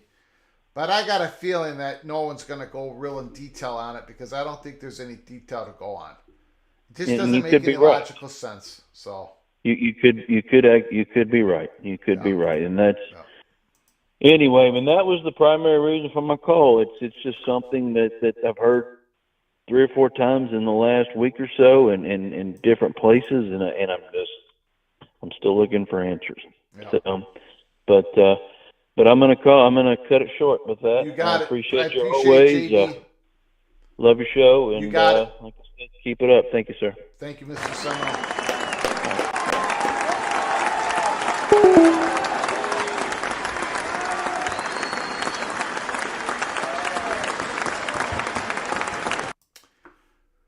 Great call by JD.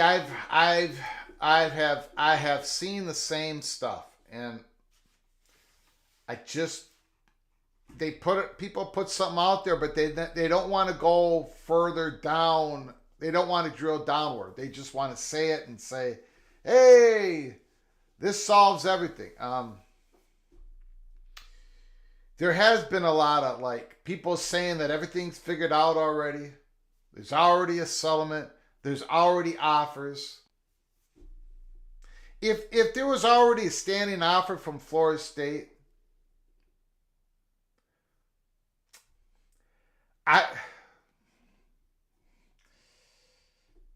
there's no standing offers. Those discussions haven't even come close to taking place yet. If you have an offer out there, the school might take it. And then you might have a school that's in your conference for 13 years that doesn't even own their own television rights. Big Ten and the SEC are not going to give anybody any offers that are under another conference's ground rights for 13 years.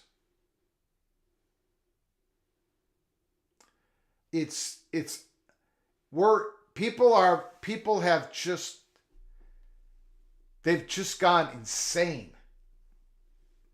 There is enough big time real drama going on in the Holy Smokes Theater. You don't have to make things up. We've already got enough big things going on. Call from Steve. Steve, the floor is yours. How you doing, sir?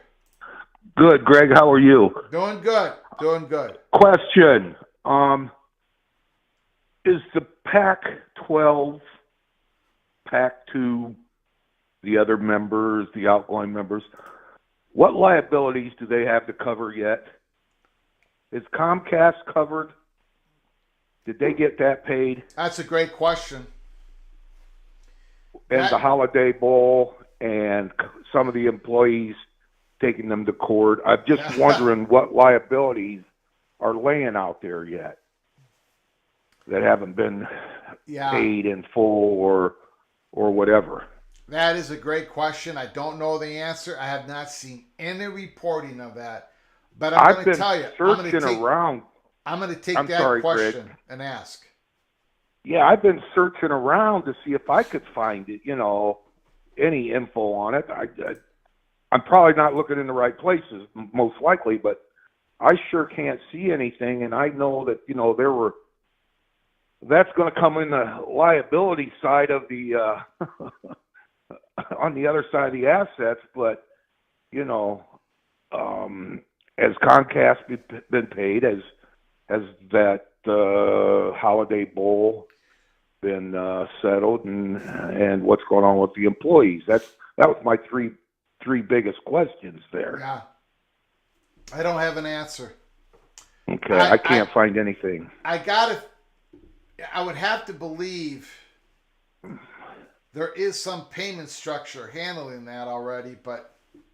Yeah, I would think, and I would think, are they taking it out of everybody's media rights this year, especially for the Comcast thing? Will they settle?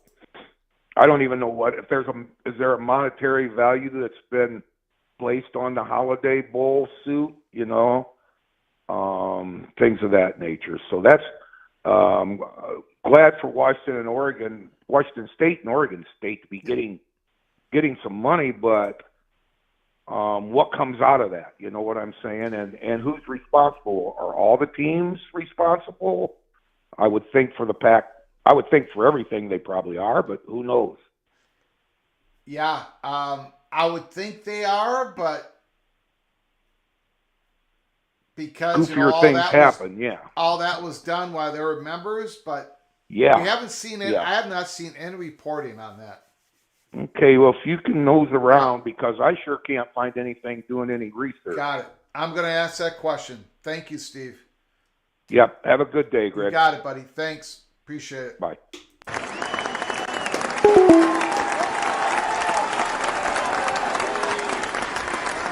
Kerry Gold knows I've been told Florida State is leaving the ACC regardless. Florida State's main objective is to get out as cheap as possible.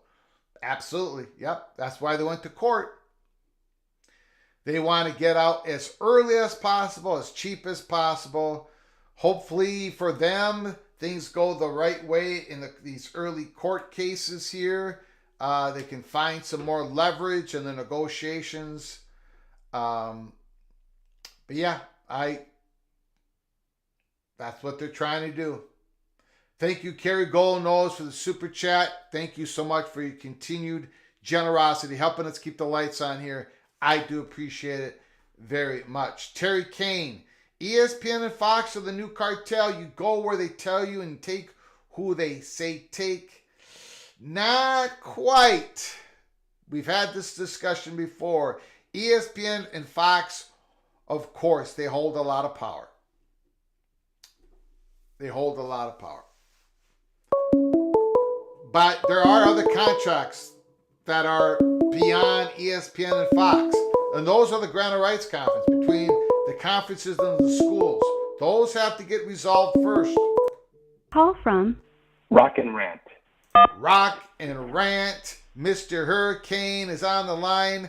The floor is yours. How are you doing, sir? I'm good. How are you, Greg?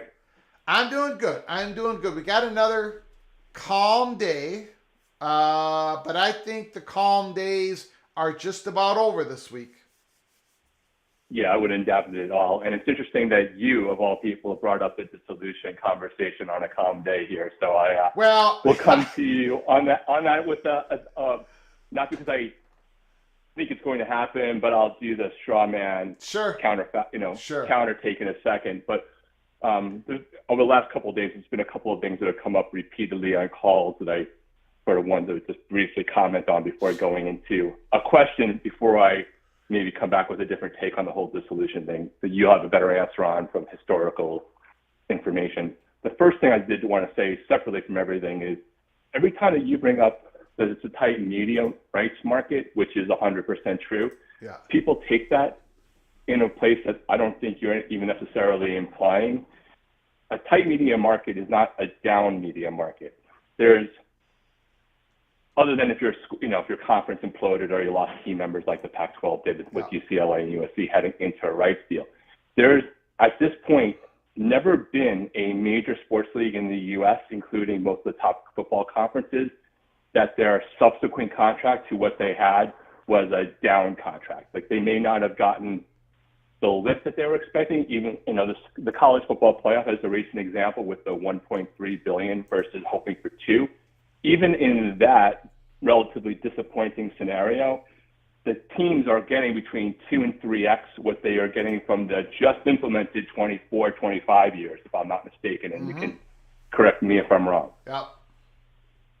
So just because you say everyone was a tight market, it doesn't necessarily mean that it's a down market for everybody unless you have some weird situations. I think the only one that I'm aware of in the last 20 years could be subject to interpretation is the NHL when they did a deal with NBC where it was a revenue share model as opposed to a pure money play, and I don't know exactly where that wound up happening. So just as an aside for the conversation. And then one little dagger, because all we get is daggers.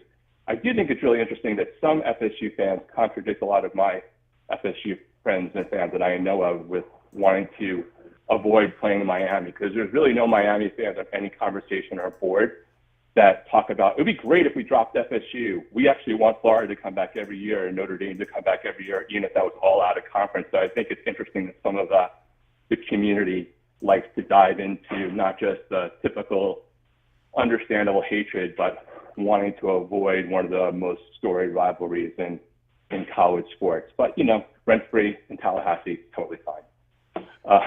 With that, I have a question for you from last summer around this time, or when the Magnificent Seven came around, because I was starting to listen to you then, but I probably wasn't as involved in all of the details. When that happened, did we ever get confirmation, as opposed to rumor or speculation, that it only took a simple majority of 8 votes to dissolve the ACC in theory? Like, forget about whether there were the votes, but do we know that to be the case? In theory, it would take, according to this theory, it would take 8 votes out of 15 to dissolve the conference because in accordance to the laws of the state of North Carolina, when it comes to these nonprofit entities, or whatever you want to call them. In theory. Understood. So they're basically not talking about what the ACC bylaws are saying, since there's nothing in there. They're reverting back to the Articles of Incorporation in North Carolina, where the ACC is done, and that the majority of votes are there. Because the ACC bylaws do not specifically paint you a picture on how a conference could dissolve. So that's why it goes to the state of North Carolina. Okay, great. Well, then, for the purpose of the argument, and again, I'm not disagreeing with any of your take on it. I'm just kind of give another view that feel free to shred after I go through my laundry list. You could, maybe last year when it happened, there literally just might not have been an eighth vote, right? Because maybe the eighth team, whatever one you want to say is on that edge of the pinnacle, didn't even feel comfortable about the chances of going to the Big 12. Let's just do that straw man argument.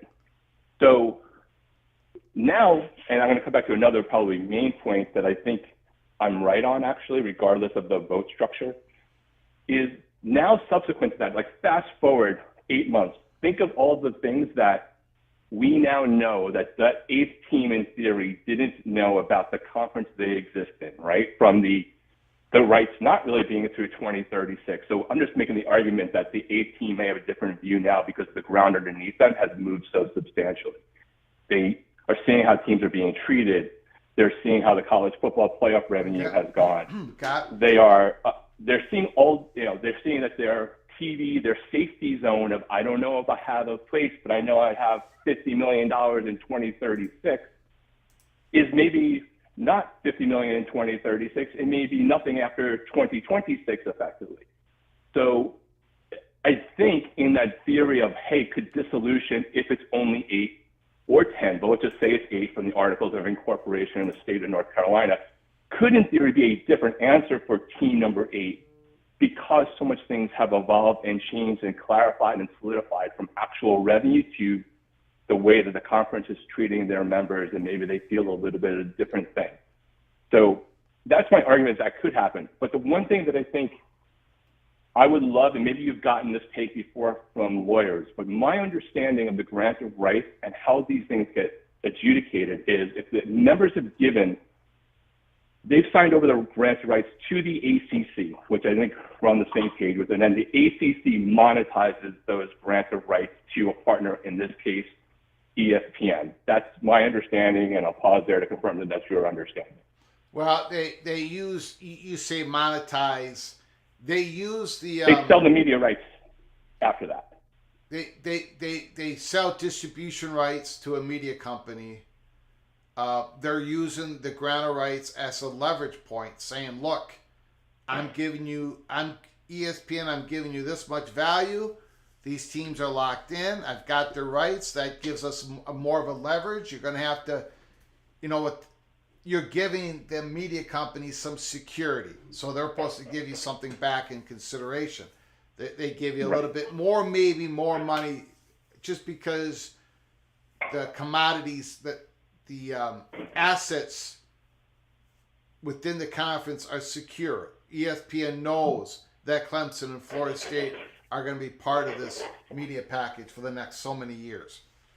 So what the grant of rights does is give leverage to the conference to negotiate. Yes, but the grant of rights is really between the 15 members and the ACC as the deal.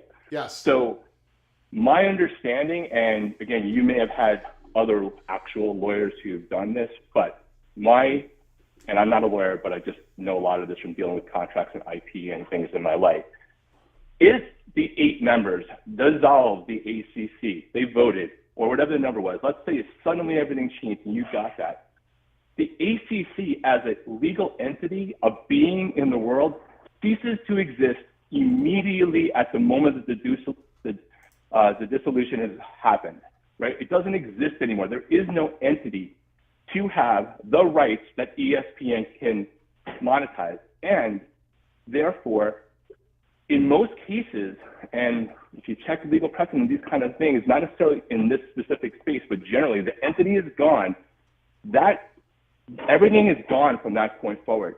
Those teams have those rights, and the deal is not transferable to ESPN unless potentially, and this would be we don't know because we haven't seen all of the granted rights, unless somehow in the ESPN deal with ACC, there is a dissolution clause to that agreement that is basically saying that ESPN, you now have the grant of rights from 15 individual member institutions, which I guess is entirely possible that's the case, but then it leads back to this fun round of lawsuits we've been talking about.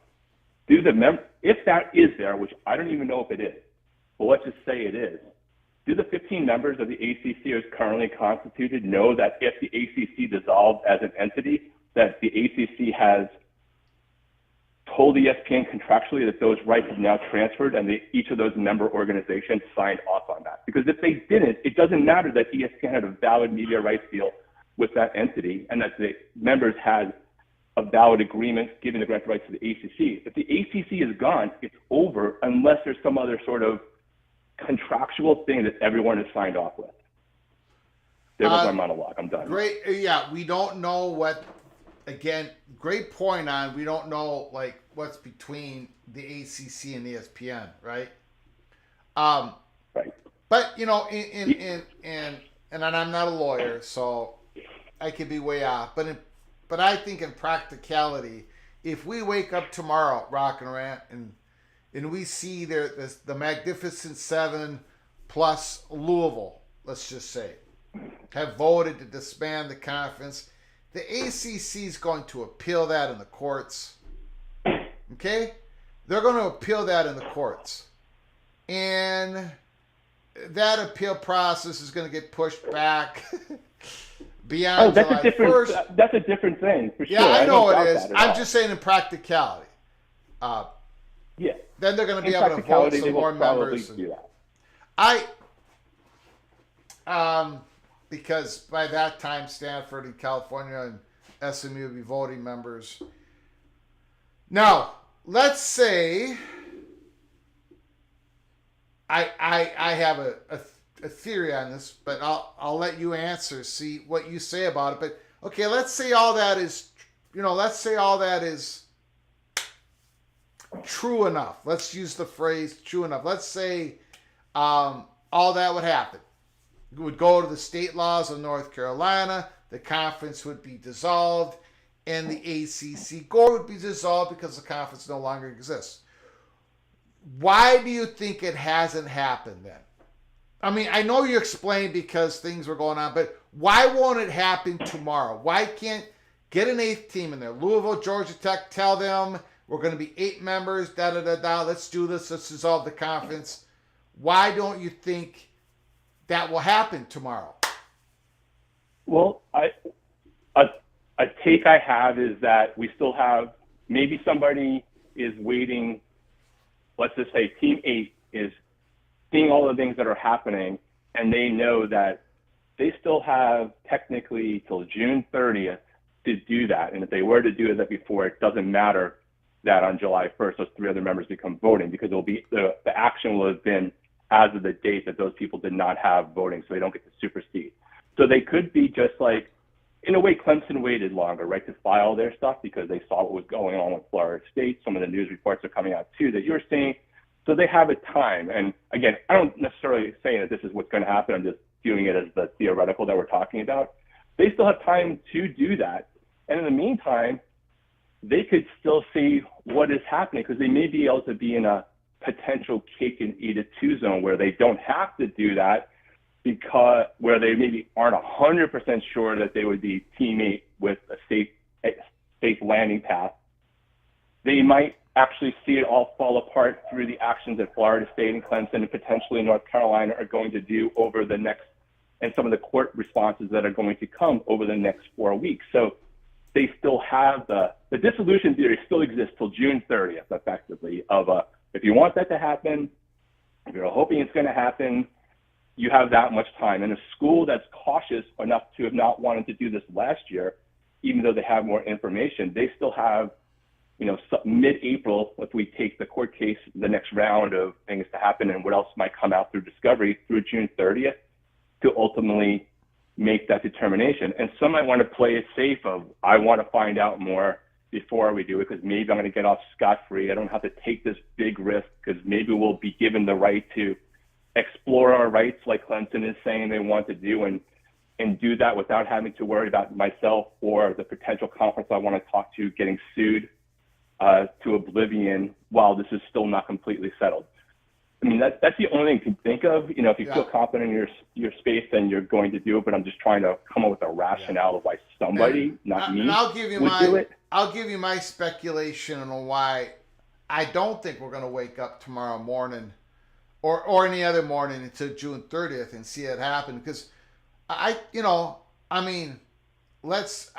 this is just speculation, rocking around, but I can see when these guys were having their meetings, these subgroup meetings, the Magnificent Seven, January, February, March, April, May.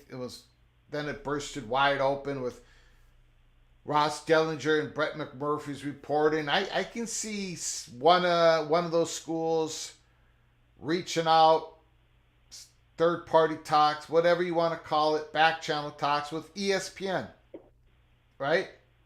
And get ESPN's thoughts about this. And ESPN's going to look at them and say, "What, are you kidding? We've got an agreement.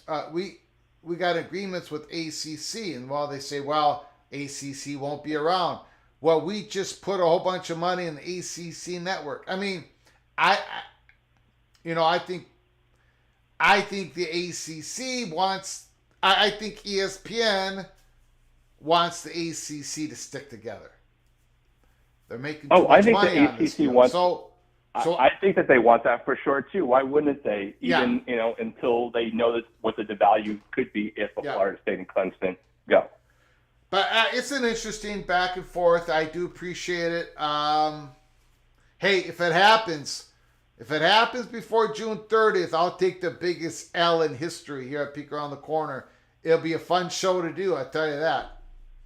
Yeah, I don't anticipate you having to take that L. Yeah. I'm not on that's the train. You brought it up, so I'm just weighing in from a different take. The thing I'm more interested in is just the theoretical of what happens, if the ACC were to do this dissolution. Can any of the more astute legal minds that are part of your access and community talk about whether that individual team transferability to ESPN would even exist without those teams knowing as a possibility? And then the other random legal thing that I don't know that you know the answer on, I don't remember if it was in Florida or in North Carolina, but I sent it to you on a DM, is one of Florida State's responses lately was talking about how both Florida State and Miami, specifically in Florida, had invested to and helped to build up AC networks in their market. And I was just curious whether you had any take or know from anybody, or maybe can put in your back pocket, if that's a tea leaf that Florida State and Miami are still talking in the background, or Florida State put that information in there because it's just a matter of record and fact that the schools happen to be in the state of Florida when the ACC network came to pass, and what the value of all that would be and the money they had to invest was just contractually required of every single member. I think it's just a matter of factual that they both had to do it, and both had to do it in the state of Florida. They both had to invest that money. I don't think they're doing a whole lot of, obviously Florida State and Miami talked some, right? Because they were both part of the Magnificent Seven. Miami was part of that too. So Miami isn't very happy as well. I think people are taking a lot of this Miami information lately and then they're overshooting their shot right now. But is Florida State and Miami holding hands like North Carolina and Clemson? Oh, for sure not. But I will say this. I can sit here pretty confidently. I know I can sit here and say this, is both Florida State and Miami are quite aware that they blend well together. People talk about Florida State and Clemson being a good combination? They are when it comes to football brand.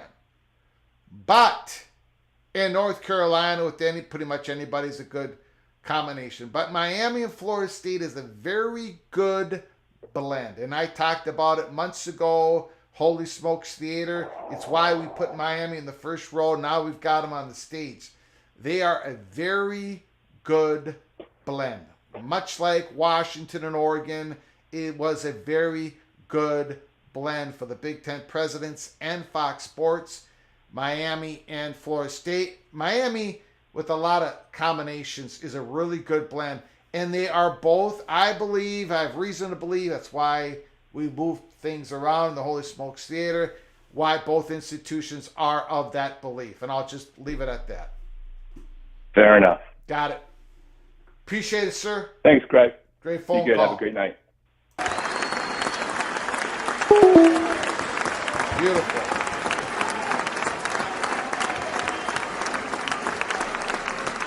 Beautiful. Let's go back into the chat. Phone lines are open. 763-260-1333. 763-260-1333.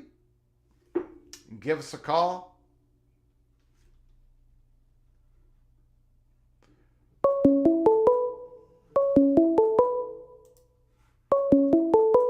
Call from BJ. BJ, thanks for calling, sir. The floor is yours. What's going on? What's up, Greg? How's it going? Doing good, doing good. Just another lazy Tuesday early evening. Gonna have some bigger moments later this week. For sure. I called for a couple reasons. I saw the Florida State, ACC Mecklenburg proceeding, and I watched all 3 hours. Wow. The channel in Charlotte has 2 videos, part 1, part 2 online. Part 1 is about 2 hours. I saw some Part of it. 2, and I even broke it down. And so I'm watching it, and a few things I've noticed of note for that is I think the proceeding is going to continue. At least the North Carolina suit is going to continue. And in North Carolina, I'm almost 100% sure the case in Florida is going to proceed accordingly. It's Florida. But so one thing, if they both proceed, would it be that they both get kind of sent up to federal court? I'm not quite sure on what's the next step. I just see both lawsuits proceeding. Do you have any? We've been told by lawyers that it would probably get boosted up to a federal court if either both are willing to proceed or both are willing not to proceed. You would get it to a federal court level. That's what we've been told.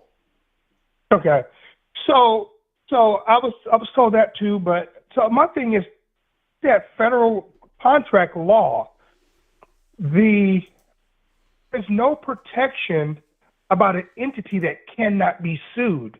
So I was wondering the terminology in the ACC contract stating that you can't sue us. I'm not quite sure how that will play in federal. There's no protection. The only protection is government entities, certain government entities, but not a private entity. Does that make sense? No, I don't really get where you're going with it. Go ahead, explain it to me some more. So the ACC and the grant of rights have this contract that says, hey, you cannot sue us, right? Yeah, that's what they're saying. Yeah. Right? You can't challenge us. Yeah. Correct. In federal law, there is no protection that says a company cannot be sued in contract law, federal contract law. So if it goes up to federal court, I wonder how that will play, being that there's no protection from a private entity saying they can't get sued. Does that make sense? Yeah, that part of the argument would potentially go away for the ACC. Yep. So, but anyway, so it was a great proceeding. I enjoyed it. I think the lawyer was a pretty good lawyer.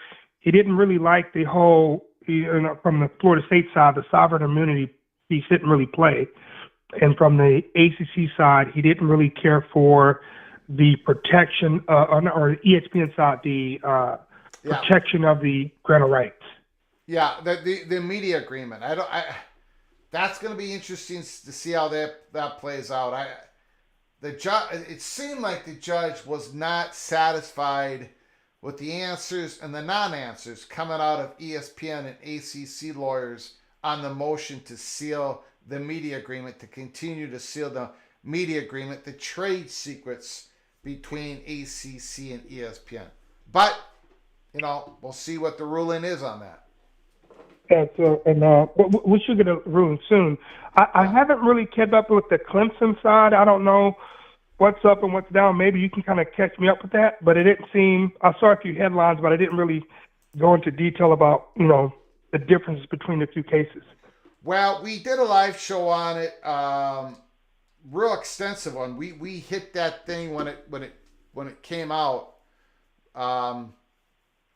Basically, Clemson's argument is, first of all, they're saying that the exit fee is it's too much. The exit fee is way too much money. But their main contention is, Clemson is, when we leave the conference, we should be able to take our media rights with us because of the plain language which is in the ESPN ACC media agreement, which is not viewable to the public.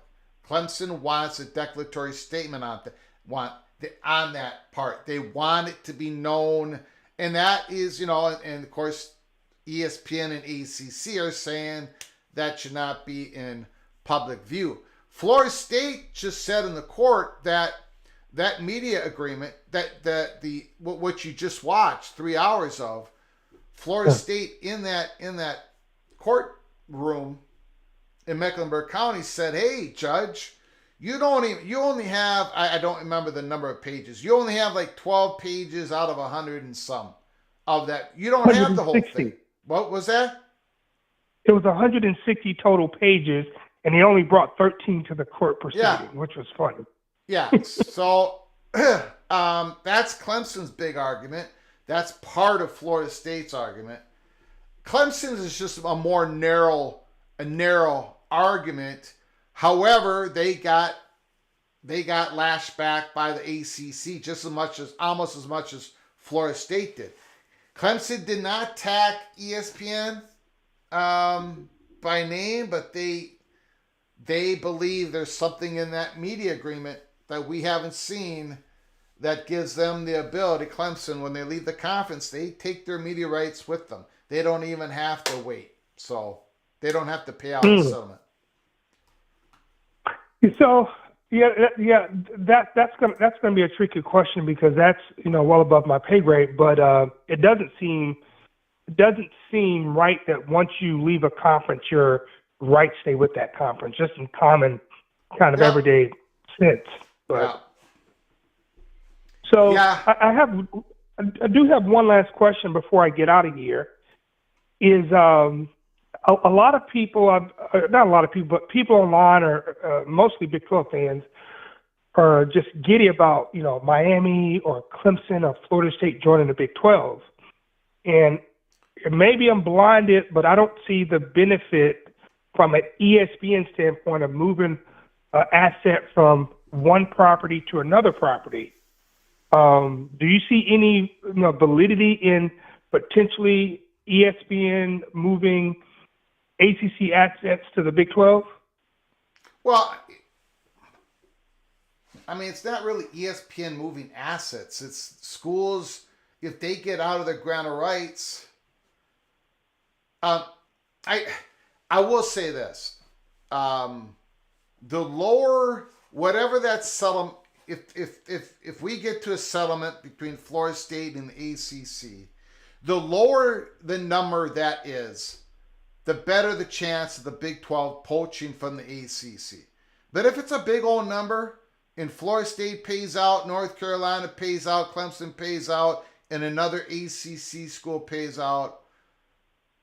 And that big number, like, let's say it's $300 million. I don't know, take a number, $400 million. 4 schools pay out because they're getting a landing spot in the SEC and the Big Ten. They're getting out now because it's going to give them better advantages as the years go on. There's the chances of Big 12 schools, Big 12 being able to poach, I think, drop significantly.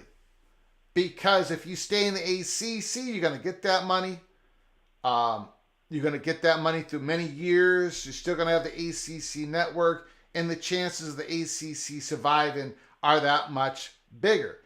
That's one of the incentives that Jim Phillips is going to fight this thing as far as he can go, as long as the court cases don't go completely pear-shaped, because the higher that number is, the less teams leave and the better chance the conference stays together in some way, in some fashion. Okay. Right? Yeah. So that makes sense. So it is my understanding that both leagues have this pro rata clause, right? And the pro rata clause. No, Big Ten does not have a pro rata clause. Well, I guess I'm talking about the Big 12 and the ACC. I I don't know if the Big 12 pro rata clause goes any further. I don't have confirmation that goes to a 17th, 18th, 19th, and 20th team, full member team. Okay. It might, okay. But I don't have confirmation. Because, my logical brain says if they both are ESPN products, the ACC and the Big 12, one has a prestige network, one is just shoved on ESPN Plus. There's a pro rata clause. I would think ESPN would have to approve, that 18th, 19th, 20th member. And if ESPN has to approve those teams and they're moving them from another ESPN product, it just doesn't make financial or sense to me just to move teams from one conference to the other conference. But you own both of them. It isn't. I mean, I get what you're saying, but let's say the ACC loses more than 4 schools to the Big Ten and the SEC. Let's say it's more than 4. Let's say it's only like $100 million each. The ACC is threatening to implode some more. Everyone is scared. Pittsburgh's looking around. Pittsburgh, it's the prisoner dilemma. Pittsburgh doesn't know if Louisville's talking to the Big 12. Louisville doesn't know if... And you get a life raft to the Big 12. You're going to get paid about the same, but you're going to be on ESPN and Fox. ESPN could pull the rug out of the distribution rights. The ESPN is not... Pittsburgh can make a decision at that point without... I don't... This is nuanced because there's so many different variables, depending on how many schools leave, depending on how much money is involved in the payout. ESPN and Fox have a lot of power, but they don't have all the power. They have a lot of it. They have most of it, but they don't have all of it. I can see a scenario in which the Big 12 eats off the ACC table. But things would have to go right, just like the Pac-12 happened, just went right. And that's my view of it. ESPN might say, Pittsburgh, you're better off staying in the ESPN. But if Pittsburgh wants to pay the $100 million buyout, or whatever that low number is, if it is a low number and the Big 12 says we can offer you this, the game against West Virginia, whatever the reasons are, Pittsburgh could possibly join the Big 12, in my opinion. Gotcha. Yeah, but it's got to be a low number, in my opinion, as well. I'm trying to follow it, and when I do the numbers and I follow it, currently the ACC makes more money, but without the top 4, let's say it's a $22 million deal, the same deal they was going to give the Pac-12. It was around $20 million. Think right? of Colorado, right? Pac-12 wasn't getting very good offers, but they were still going to get some $20 million. Not very good exposure. You know, the Big 12 deal is better for Colorado, but is it a whole lot better? Is it so much better? Well, it's the inertia of it all, BJ. It's the Pac-12 can't get a media deal. The Big 12 has security. That if there are schools leaving, if there's more than 4 leaving, if there's 6 or 8 Pac-12 ACC schools leaving for the SEC and the Big 10, oh yeah. If that number's low enough, oh yeah, Louisville and Pittsburgh and Georgia Tech, they very well might leave to the Big 12, even if it's just, a little bit difference here, a little bit difference there. There's security plays a big part of it. You don't know. Again, it's the prisoner dilemma. Just like what happened. You don't know if the other guy's talking to the Big 12. You know Brett Yormark's aggressive. You know he's circling around.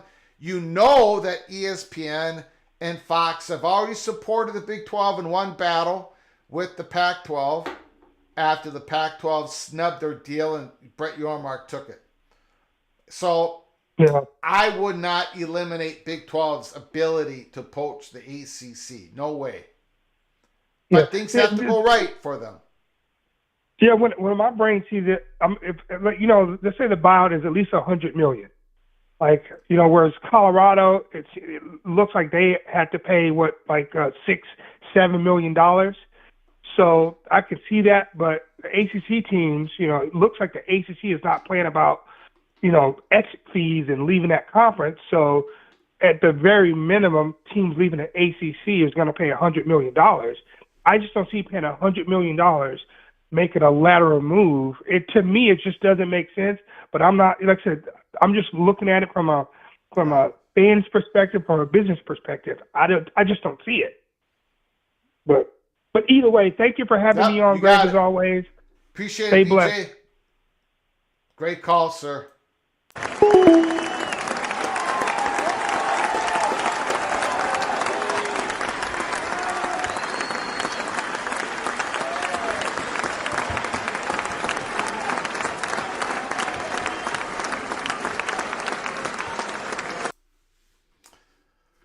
All right, so I think we're going to wrap it up. We've had a lively show for a lazy Tuesday afternoon, early evening, March 26th.